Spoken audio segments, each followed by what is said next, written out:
Pemirsa, dalam rangka menghidupkan syiar Islam dan memeriahkan HUT Kota Banda Aceh ke-814, Majelis Adat Aceh Kota Banda Aceh kembali menggelar Lomba Dalail Khairat antar kecamatan dalam wilayah Kota Banda Aceh.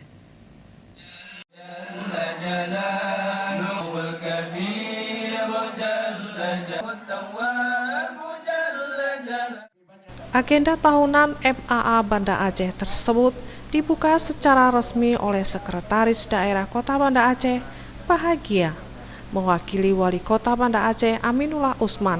Lomba Dalail Khairat bertema tingkatkan nilai-nilai syiar Islam bagi generasi dan masyarakat Gampung menuju Banda Aceh Gemilang. Dalam bingkai syariah ini akan berlangsung selama 3 malam berturut-turut mulai tanggal 22 hingga 24 April 2019. Wakil Ketua MAA Banda Aceh Tengku Jainun Muhammad mengatakan ajang ini diikuti oleh 9 tim dari 9 kecamatan se-Banda Aceh.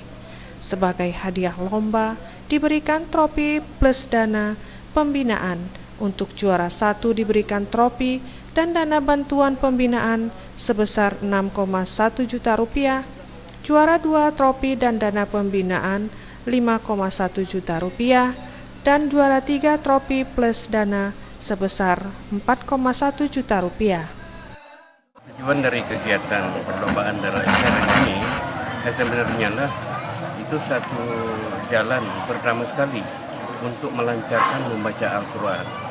Karena dalam hadis Rasulullah SAW, Zayyunul Qur'ana bi aswatikum, hiaslah Al-Quran itu dengan suaramu. Suara itu bisa dilatih melalui Dalail Khairat dan juga tajwid juga dilatih melalui Dalail Khairat.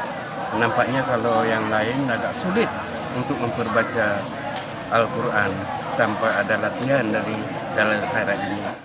Sementara itu, Sekda Kota Banda Aceh Bahagia saat membuka acara tersebut mewakili Wali Kota Banda Aceh Aminullah Usman mengatakan Dalail Khairat adalah salah satu cara masyarakat Banda Aceh untuk menunjukkan budaya dan menjadi bagian syiar agama.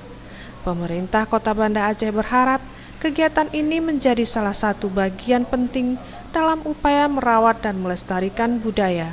Dan bagi para generasi muda dan remaja, Dalail Khairat merupakan salah satu filter pencegah masuknya budaya asing di tengah derasnya arus globalisasi. Dari pemerintah Kota Banda Aceh punya harapan besar bahwa Dalail Khairat ini tidak hanya sebatas perlombaan saja, tapi juga bisa memberikan dampak yang lebih luas lagi, terutama bagi para remaja untuk terus-menerus mensiarkan Islam di Kota Banda Aceh. Tampil pada malam pertama, grup Dalail Khairat yang dibawakan oleh utusan dari Kecamatan Olekaring Al-Islahiyah serta utusan dari Kecamatan Kutaraja Al-Muhsinin. Pada acara tersebut turut disaksikan oleh Ketua DPRK Banda Aceh, Camat Jaya Baru, Keci Emperom, serta sejumlah tamu undangan lainnya. Tim Liputan Aceh TV.